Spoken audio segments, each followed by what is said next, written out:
Hi, I'm Dave Samuels and welcome to Mallet Keyboard Musicianship. This videotape program focuses on the extensive musical possibilities available from the Mallet keyboard instruments. While I'll focus mainly on vibraphone and marimba technique, the ensemble demonstrations later in the program will include the use of xylophone, orchestra bells, and chimes. The purpose of this first session is to present a practical approach to understanding and mastering multi-mallet playing. The basic reason behind holding four mallets is to have the capability of playing a single line, chords, or a combination of both. As mallet playing has progressed over the years, so has the demand for new techniques. It's not unusual to see a group today where the vibes or marimba is the sole chordal instrument. The only background information you'll need for this first tape is to have a basic understanding of scales and simple chord construction. The final items you'll need are 4 evenly matched mallets. It's not necessary that you already play a mallet instrument, since the beginning of this tape deals with the fundamentals of how to hold 4 mallets.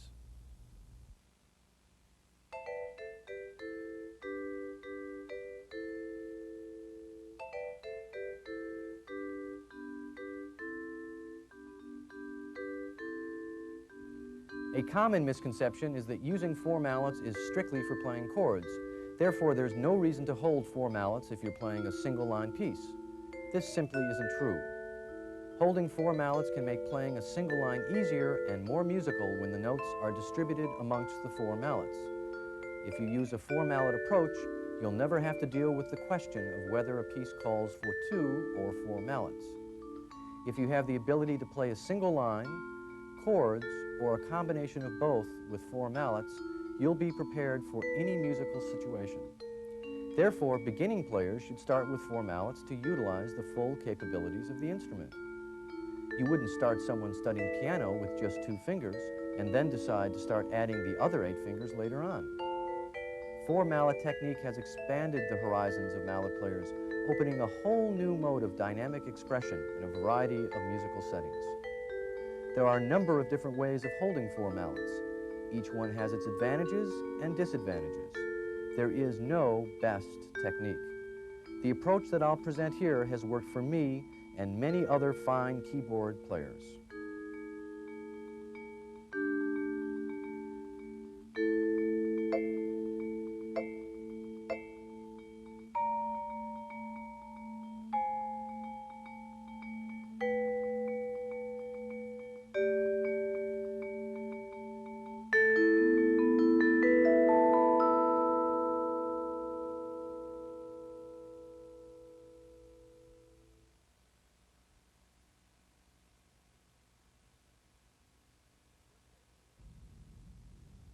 The first section of this tape is very important since it deals with the basics of 4 mallet playing.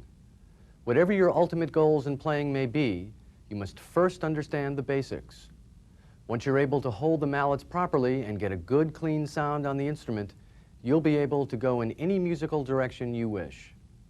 If you are new to this technique or even a beginning student, take your time. Speed is not a concern at this point. The object is to incorporate this new technique into your practice habits. With concentration and repetition, everything you learn will become automatic. Always keep in mind that repeated viewings of these instructional modules will accelerate and enhance the quality of your practice time. In order to simplify explaining how to hold 4 mallets, I'll start by showing you some close-ups of the mallet position. The basic mallet position is exactly the same in both hands. Notice the angle of the mallet in the palm between the index and middle fingers. The mallet should be placed along the natural fold in the palm. This line in the palm is also referred to as the lifeline. The middle and 4th fingers are the key to keeping this mallet in place. This mallet stays stationary at all times, including when you open and close the mallets.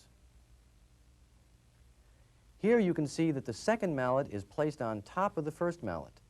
The 2nd mallet is furthest from the palm, and the 1st mallet is resting on the palm. The 2nd mallet is held in place by the curling of all the fingers. The thumb is sitting on the outside of the 2nd mallet, neither above or below the mallet, but along the side.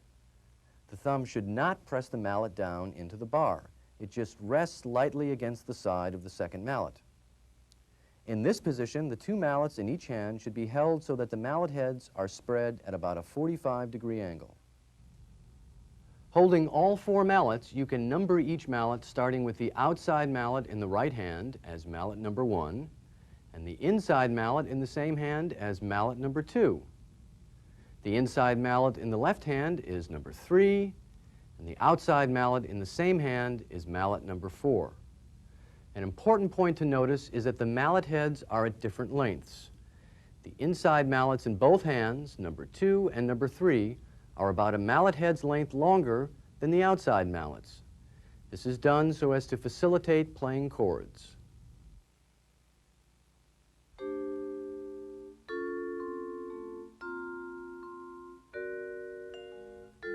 Don't feel as though you're doing something wrong if at first your hands are either tense or tired. This might be the first time you've placed your hands in this type of position. Don't worry, it's a natural reaction.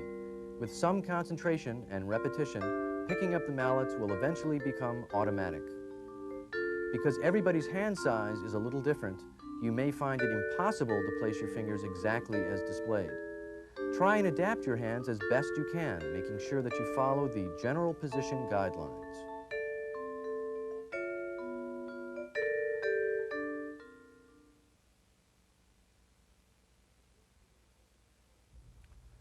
Before you begin opening and closing the mallets, make sure that they feel comfortable in your hands. Remember to take your time.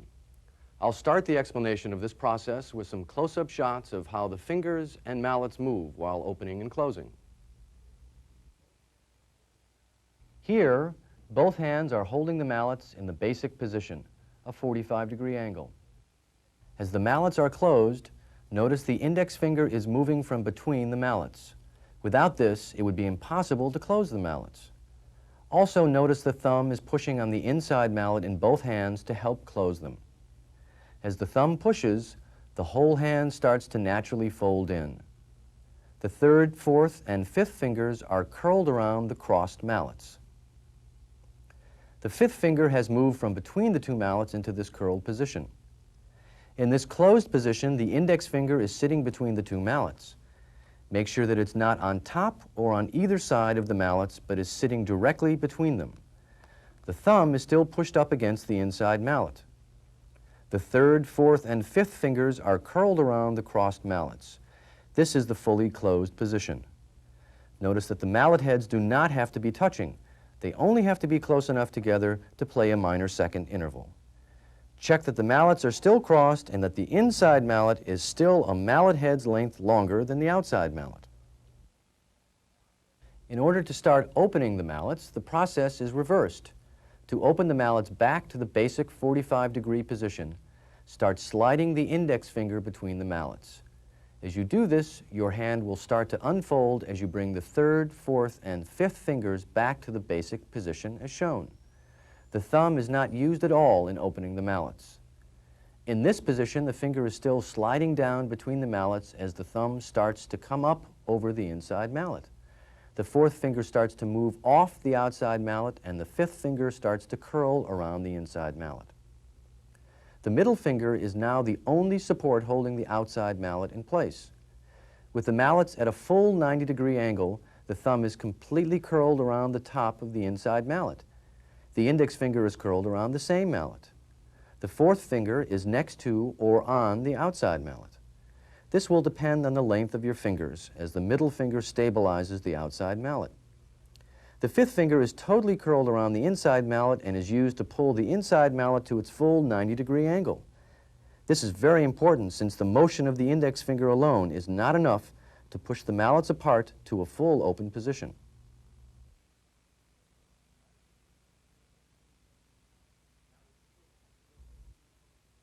Now that you feel comfortable opening and closing the mallets, it's important that you get a good stance behind the instrument.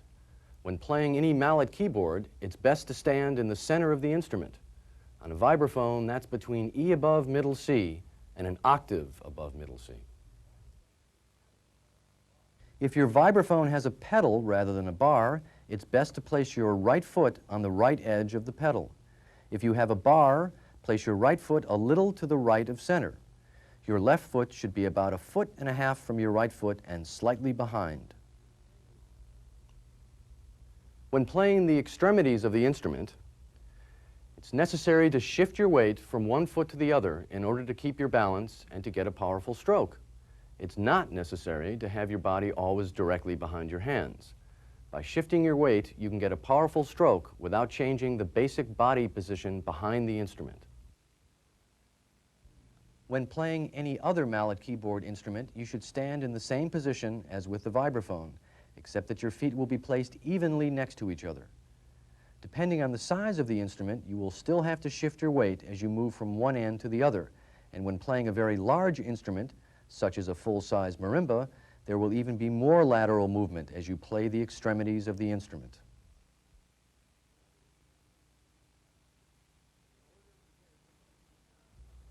In order to get a good clean sound, you have to know where and how to strike the bar.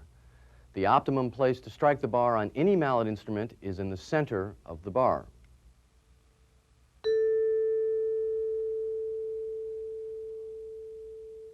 A secondary spot would be on the end of the accidental bar.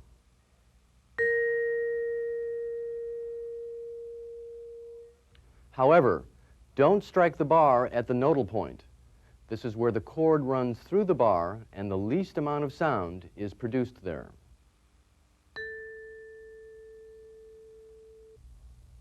The stroke for each mallet is an arc-like motion where the wrist turns but is never broken.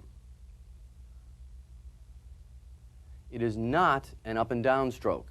Instead, the wrist swivels. The mallet that is not striking the bar should turn along with the wrist without a lot of up and down motion. This can be achieved by making sure that your hand position is angled down towards the keyboard so that your wrist is straight and not broken. This is the correct motion of the inside and outside mallets striking the bar. Notice the arc-like motion of the mallets and that the wrist is turning but is never broken. Also notice that the mallets are in the basic position of a 45-degree angle when striking the bar. One way of practicing this motion is to place a book under the mallet that is not striking the bar. As you strike the bar, make sure that the mallet above the book just swivels but does not hit the book.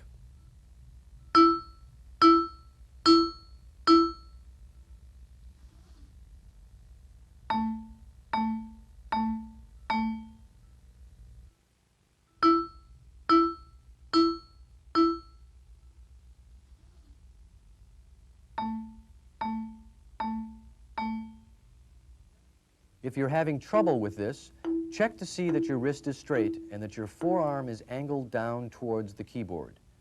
If your arm is too low to the instrument, the mallet above the book will move around uncontrollably and hit the book every time. With my left hand, I'll play the following short etudes slowly.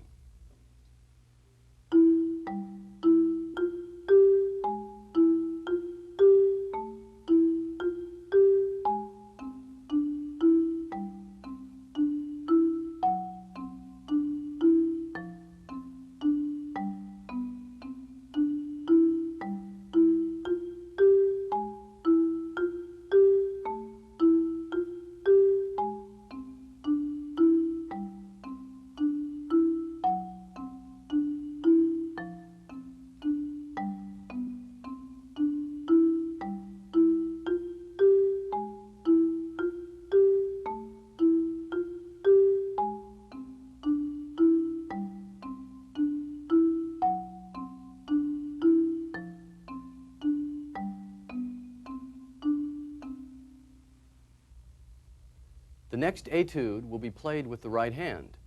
Again, watch the motion of the mallets, my body position, and where I'm striking the bar.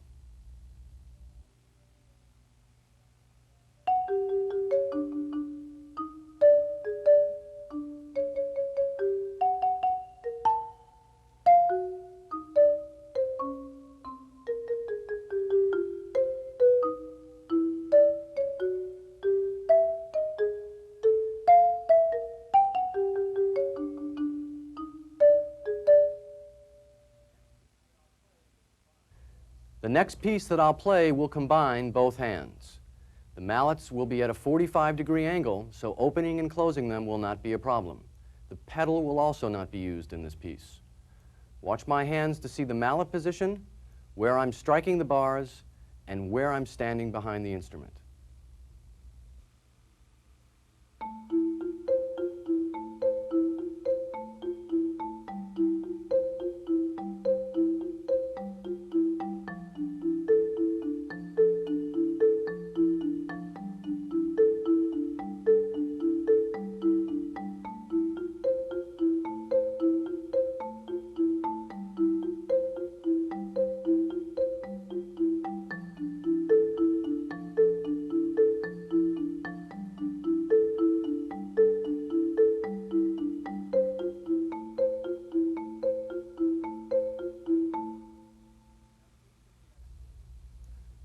Now take some of the ideas that you've heard in these first few etudes and try to write your own variations. Part of being a creative player is developing the ability to translate your ideas, thoughts, and feelings into music. One way of aiding this development is by writing your own pieces. Playing other people's music is important, but writing your own pieces will develop a whole different side of you. Writing is a way to help you start defining your likes and dislikes, your strengths and weaknesses, and learning how to tap into your own personal creative voice. You should write etudes that deal with a specific technical problem, but think of the etude as a complete musical thought rather than just a couple of measures that are repeated over and over again. You should keep a notebook with your pieces in it. You may find that you won't be able to finish every piece in just one sitting, but if you come up with a good starting phrase and can't finish it, write it down in your book and keep it for future reference. It may take a while before you finish it, but don't let that stop you from starting something else. Writing will also help you to better organize your thoughts and make better musical choices.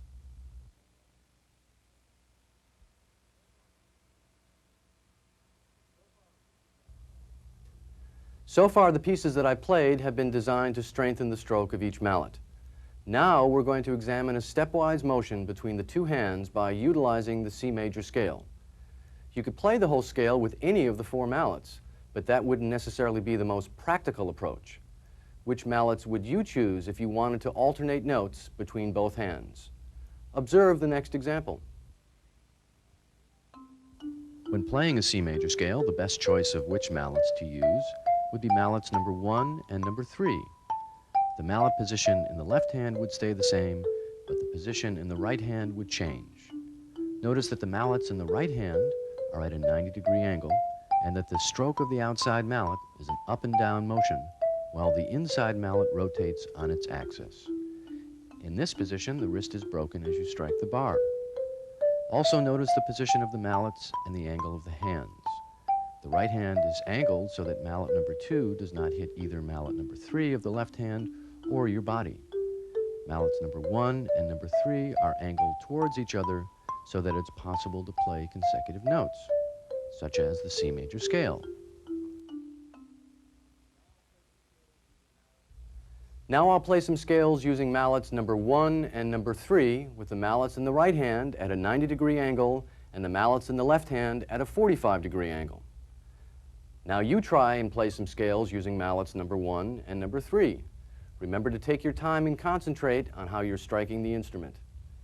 To help you start strengthening your wrists, I would suggest that you start practicing some basic rudiments, like the single stroke roll, the double stroke roll, and the paradiddle. You can even play some of the traditional rudimental literature using just one note. This is a great way to build up your wrists.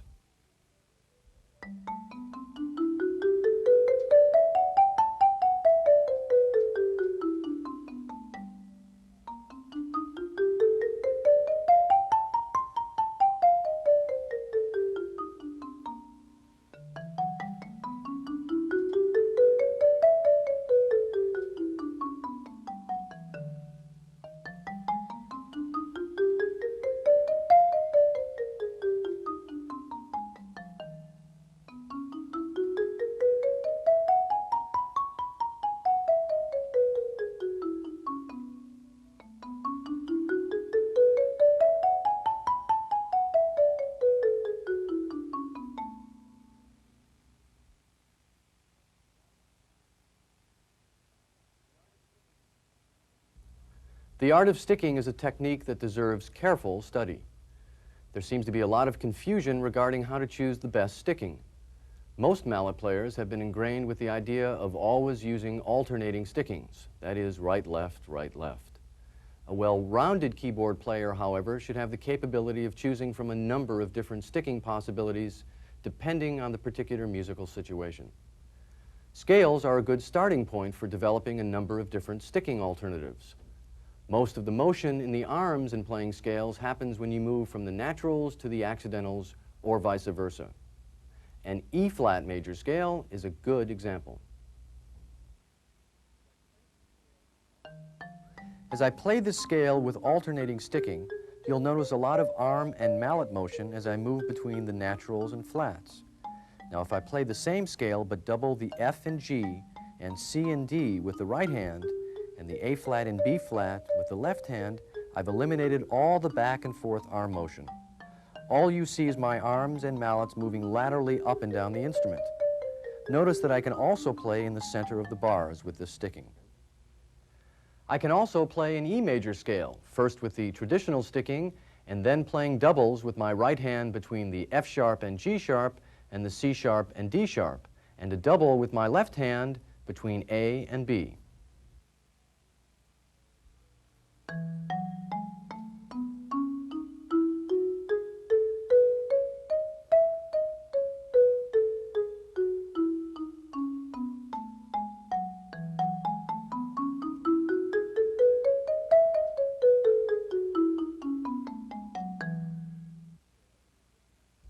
An A major scale would just have one double sticking between the D and E.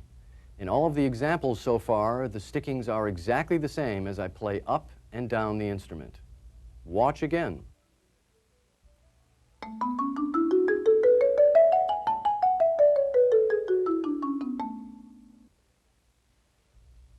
Another way of practicing these scales would be to start them from the lowest root note of each scale on the instrument. I'll then play them up to the highest diatonic note on the instrument and then back down using these double stickings. The A-flat major scale would start on the A-flat below middle C and would continue up to the high F and then back down. An E-flat major scale would start on E-flat above middle C and would continue up to F and then back down. Other scales have different kinds of double stickings. Examples of these are D major,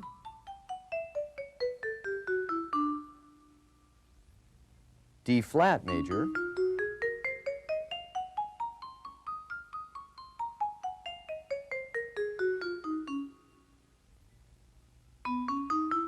B major,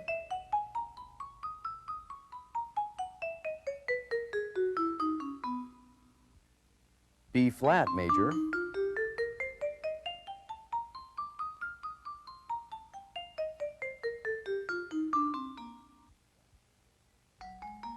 G-flat major,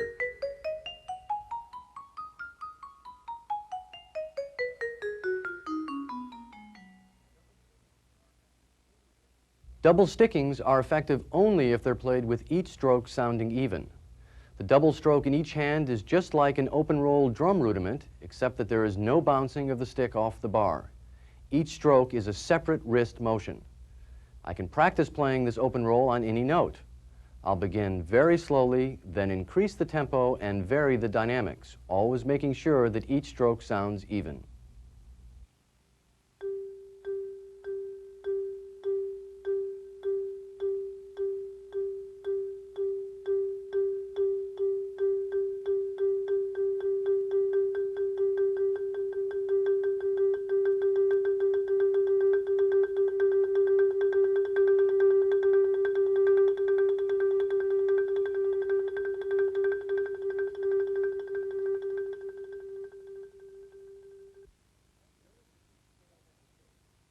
Notice that each scale has a shape. That is, if you connected all the notes in a scale with a single line, a definite shape would emerge. When playing a scale from the lowest diatonic note on the instrument to the highest note, you see the scale shape over the whole instrument. It's very important that you start remembering these visual shapes as you play the scale. As you can see, not only do these scales have a definite shape, they also have a number of sticking possibilities. No one sticking is either right or wrong. What determines the best sticking will depend on the musical situation, that is, tempo, dynamics, articulation, and your own technical ability. In order for you to get a clear understanding of how well you're playing double strokes, I would suggest that you record yourself playing some scales or pieces that you've written using doubles and play it back to hear if what you're playing is clean and even sounding. Be very critical of how you sound and pinpoint if and where you're having problems.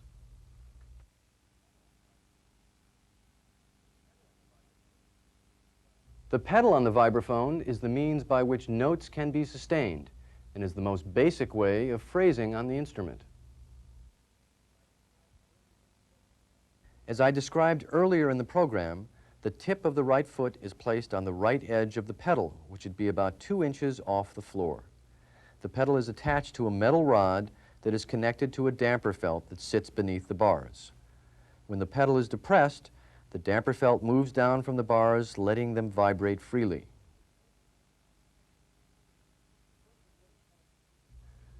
The first important point to keep in mind when pedaling is to only press the pedal down far enough so the bars are able to ring. Don't get into the habit of pressing the pedal down to the floor. This is a waste of energy and has no effect on the sound of the bars ringing. The further you press the pedal down, the longer it will take for it to return to dampen the bars. The second important point is that the pedal is used for phrasing and not for timekeeping. Learn to use the pedal musically by developing a learned reflex between your feet and hands. There are a couple of different ways of using the pedal. The most obvious one is to press the pedal down each time you want a note to sustain. This type of pedaling is effective only in certain instances. Listen to the chromatic scale I'll play, pressing the pedal down as I strike each note.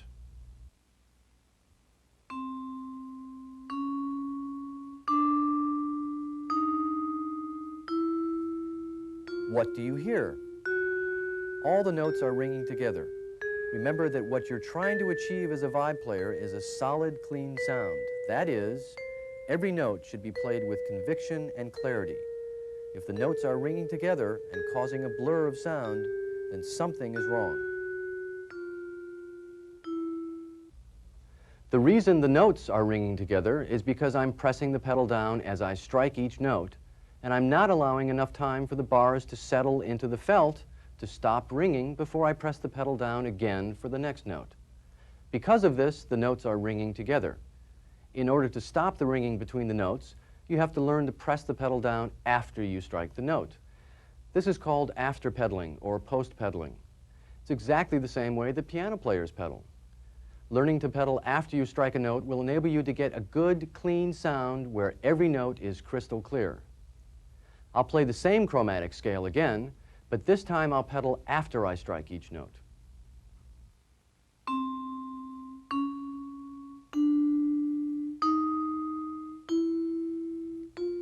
Hear the difference? Each note is crystal clear and there's no ringing between the notes. How long you wait after you've struck the note before pressing the pedal down will depend on the tempo that you're playing. Notes ringing together because of incorrect pedaling is the biggest problem for most vibe players.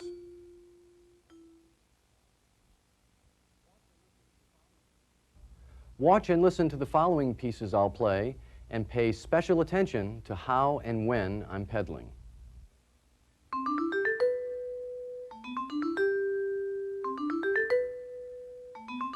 How much you pedal is relative to the kind of sound you want. The tempo of the piece you're playing and the kind of emphasis you wish to place on certain notes is the determining factor. Most mallet parts that you'll have to read won't have any pedal indications at all. It will be your judgment to determine the best pedaling according to the situation. Being able to pedal in a number of ways will give you more options and flexibility.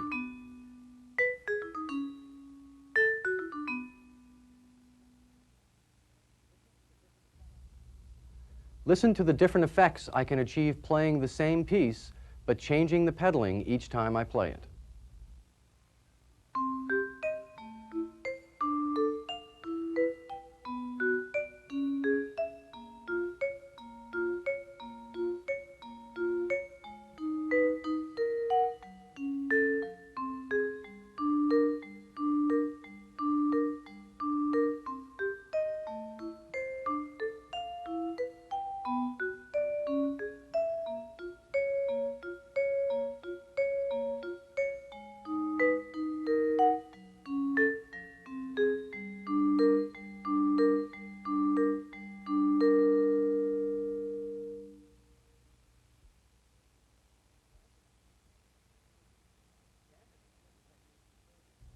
Dampening is a technique for phrasing that allows you to control the duration of a note. You can stop a note once it's ringing by either pressing a mallet into the bar or by pressing your hand or finger into the bar. These dampening techniques can only be accomplished with the damper bar down, allowing the bars to vibrate freely. By playing a melody and dampening each note as it moves into the next, you create a legato sound. This sound is smoother than that achieved by pedaling alone. Another benefit derived from dampening is the ability to change the color of a chord while letting part of the original harmony ring. Learning to slide the dampening mallet into the bar is the first step in dampening. The dampening mallet slides from the nodal point, where the chord runs through the bar, towards the center of the bar. By the time the mallet reaches the center of the bar, the note should already be dampened.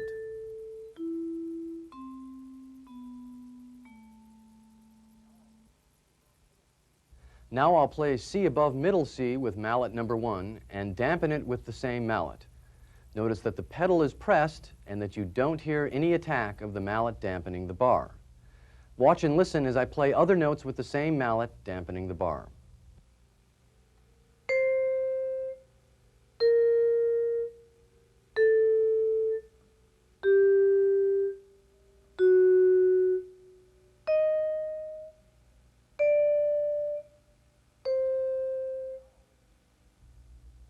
Now I'll repeat the same procedure with the left hand.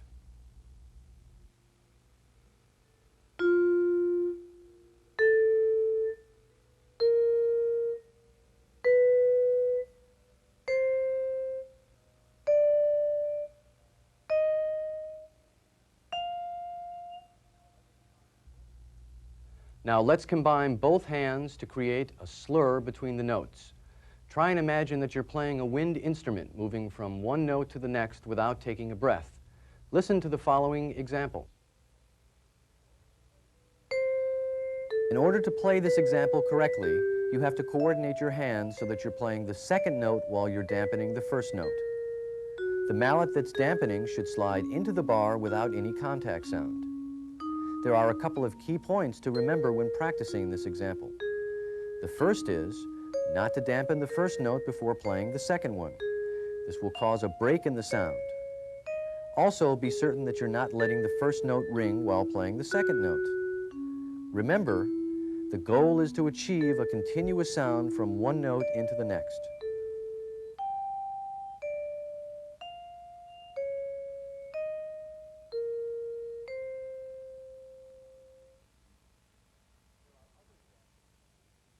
There are other dampening techniques in addition to dampening notes with the same mallet. Let's say you wanted to play a scale slurring every note. If you dampened each note with the same mallet that struck the bar, you'd end up crossing your sticks over each other. When playing a series of consecutive notes up the instrument, the right hand plays the line while the left hand trails behind, dampening.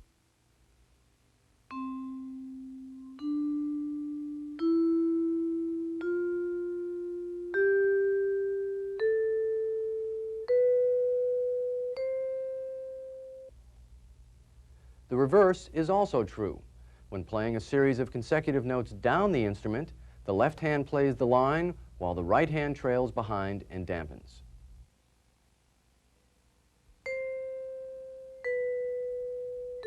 The important point in this technique is that the mallet doing the dampening slides along the bars, dampening them without lifting off the bars.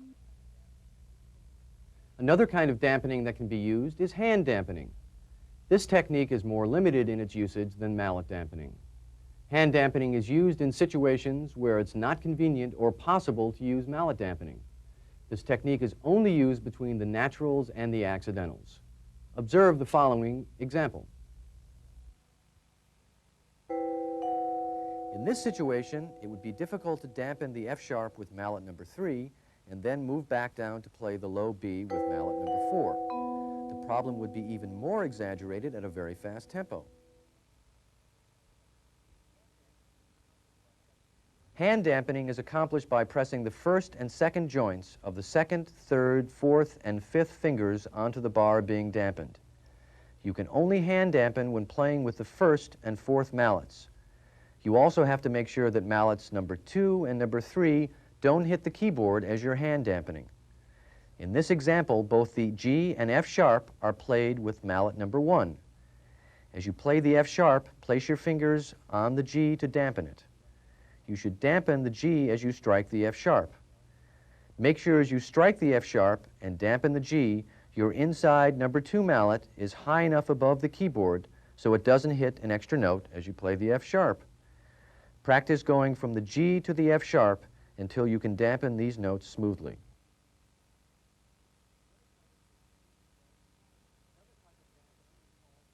Another type of dampening is called slide dampening. This type of dampening is like hand dampening in that it's used in special situations. Slide dampening is limited in that it can only be used between 2 consecutive notes, either a whole step or a half step apart from each other. To play this example with slide dampening, strike the first note with mallet number 1. As you strike the second note with the same mallet, you dampen the first note by sliding the mallet laterally. The trick in this technique is to strike a note and slide the mallet in either direction fast enough to dampen the previous note.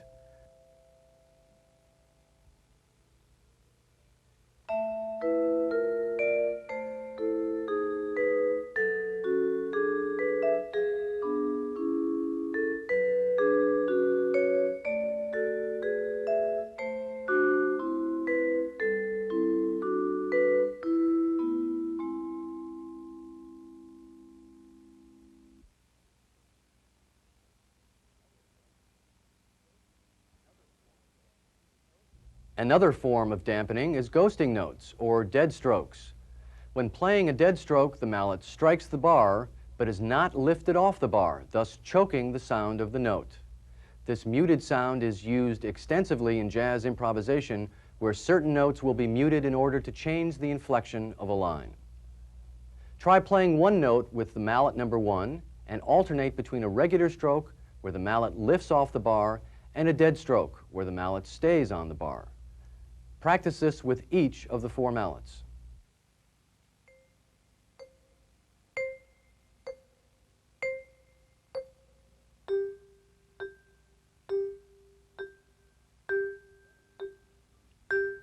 Notice that there is a very clear distinction between the dead stroke and the normal stroke.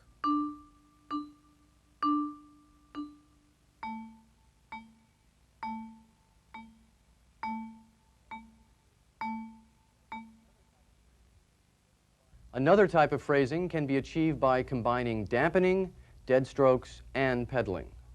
Watch and listen as I play the following example slowly so that each stroke is articulated clearly.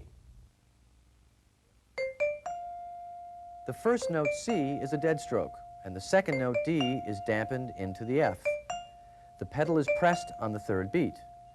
Even though the pedal is up on the second beat, it's still necessary to dampen the second note in order to achieve the right articulation and to avoid having the notes ring together.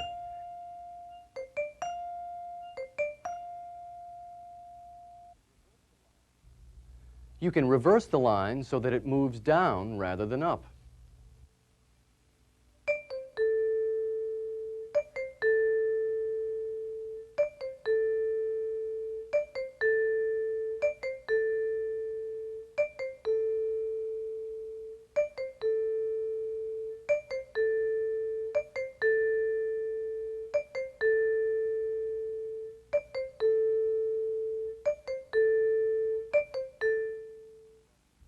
Another form of the same articulation is with 2 chromatic grace notes.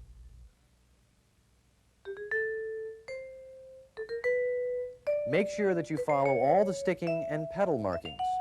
You can again reverse the chromatic grace notes so that they move down.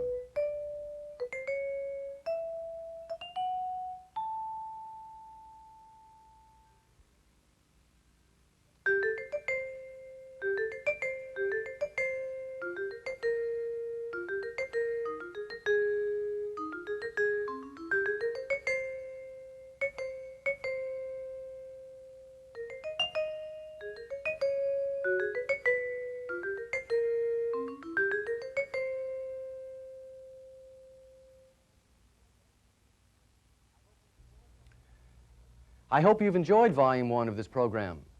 Now that you have a clear understanding of the musical fundamentals I've presented, your playing will begin to develop and expand so that you'll be able to express yourself through the language of music. Volume 2 of this program will present practical applications of these various techniques that will further develop your mallet keyboard musicianship.